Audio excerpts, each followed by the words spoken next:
Pernah nggak sih kamu ada di posisi yang serba salah, menghadapi dua pilihan yang kayaknya sama-sama berat, dan akhirnya kamu cuma bisa diem, bener-bener ngerasa mentok? Kalau pernah, tenang, kamu nggak sendirian. Mungkin dilemanya soal karir nih, lanjut S2 atau terima tawaran kerja yang udah lama diidam-idamkan. Atau bisa jadi soal hati, terusin hubungan yang udah nggak sehat atau udahan aja. Kita semua pasti pernah ada di momen itu, di mana otak rasanya ngeblank, lumpuh karena kebanyakan pilihan. Rasa terjebak ini tuh ada namanya loh, dan dampaknya juga nyata banget. Coba deh, kita lihat lebih dalam apa sih yang sebenarnya terjadi waktu kita nggak bisa ambil keputusan. Dampak dari galau berkepanjangan ini ternyata lebih dari sekedar pusing biasa. Secara fisik, kamu jadi susah tidur, makan nggak nafsu, dan rasanya capek terus seharian. Secara mental, pikiran kamu kayak kaset rusak, muter terus di situ-situ aja, bikin stres yang luar biasa. Dan makin parah kalau kita iseng buka media sosial dan ngelihat hidup orang lain kok kayaknya lurus-lurus aja. Tapi, gimana kalau aku bilang, solusi buat masalah yang super modern ini justru datang dari masa lalu?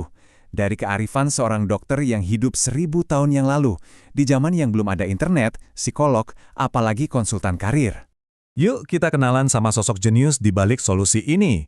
Bukan cuma sekedar nama di buku sejarah, tapi seorang ahli psikologi yang pemikirannya luar biasa. Namanya Ibnu Sina. Dia ini seorang dokter dan filsuf dari Persia yang ngerti banget soal seluk-beluk manusia. Metodenya bukan sekedar teori, tapi lahir dari pengalaman di mana keputusannya bisa jadi penentu antara hidup dan mati. Dia nemuin satu kebenaran penting. Logika kita bisa aja dikelabuin sama uang atau gengsi, tapi tubuh kita ini nggak pernah bohong. Biar kamu kebayang sejenius apa dia, ada satu cerita yang terkenal banget. Suatu hari, Ibnu Sina dipanggil buat ngerawat seorang bangsawan yang kena gangguan mental parah. Si bangsawan ini bener-bener yakin kalau dirinya itu seekor sapi. Kondisinya udah kritis banget. Dia nolak semua makanan manusia dan tiap hari cuma minta buat disembelih biar dagingnya bisa dimakan. Dokter-dokter lain udah pada nyerah. Nah, disinilah kejeniusan Ibnu Sina kelihatan. Bukannya mendebat, Ibnu Sina justru masuk ke dalam dunianya si pasien. Dia datang seolah-olah tukang jagal, meriksa bangsawan itu, terus bilang, "Wah, sapi ini terlalu kurus buat disembelih, kita gemukan dulu ya." Dengar logikanya? Diterima. Si bangsawan akhirnya mau makan lagi dan pelan-pelan sembuh. Pendekatan yang benar-benar di luar nalar kan? Dari pemahaman mendalam kayak ginilah, lahir sebuah metode yang super praktis. Sekarang, ayo kita bedah kerangka kerjanya bareng-bareng. Metodenya simple banget, cuma ada 3 langkah inti. Pertama, tenangkan diri. Kedua, visualisasikan masa depan. Dan ketiga, konfirmasi keputusanmu sama orang yang bijak. Yuk kita kupas satu persatu. Langkah pertama, ini yang paling penting. Ibnu Sina mengibaratkan pikiran yang lagi kalut itu kayak air sungai yang keruh abis banjir. Butek, kamu nggak bakal bisa lihat apa-apa dengan jelas. Jadi, haram hukumnya ngambil keputusan pas lagi emosi, entah itu marah, sedih, atau capek banget. Keputusan yang diambil pas emosi lagi tinggi, udah hampir pasti bakal jadi penyesalan.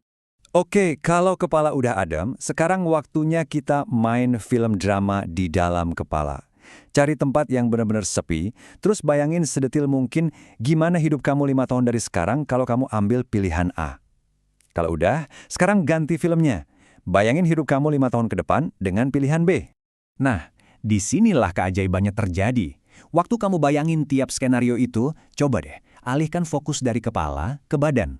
Rasain sinyalnya. Dada kamu rasanya lapang dan ringan, atau malah jadi sesak dan berat.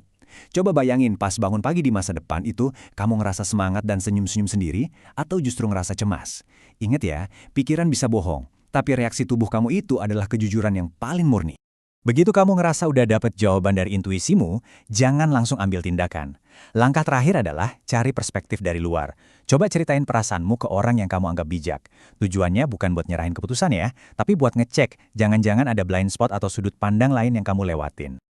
Oke, teorinya udah cukup. Sekarang kita coba terapkan metode ini ke sebuah kasus nyata, biar lebih kebayang. Kita ambil contoh tadi deh. Kamu baru aja diterima S2, tiba-tiba dapat tawaran kerja impian. Gimana dong? Langkah pertama, tenangkan diri.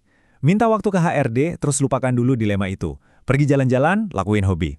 Langkah kedua, visualisasi. Setelah pikiran jernih, bayangin hidupmu 5 tahun lagi sebagai seorang magister. Rasain di badan. Terus bayangin lagi hidupmu 5 tahun lagi kalau kamu terima pekerjaan itu. Mana yang bikin dada kamu rasanya lebih plong? Langkah terakhir, konfirmasi. Setelah kamu punya kecenderungan, coba ngobrol sama mentor. Tanyanya bukan, aku harus pilih apa, tapi lebih ke, menurut kakak ada nggak sih yang aku luput dari pertimbangan ini? Tapi, pas milih orang buat diajak diskusi, hati-hati banget. Ada 3 tipe orang yang harus kamu hindari. Pertama, si toksik, yang hobinya ngeremehin dan ngejatuhin kamu.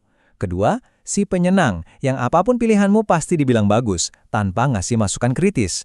Dan ketiga, si pesimis, yang cuma bakal nunjukin semua hal-hal buruk dan bikin kamu makin ragu. Dan ini yang paling penting buat diingat, orang lain itu cuma nawarin perspektif. Mereka bantu kamu lihat dari kacamata yang beda. Tapi pada akhirnya, ini hidup kamu.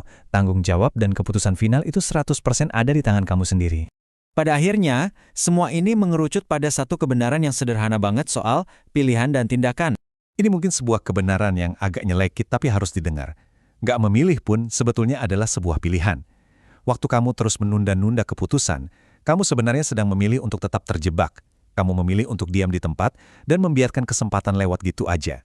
Setiap hari yang kamu habiskan dalam kebingungan adalah hari yang terbuang sia-sia.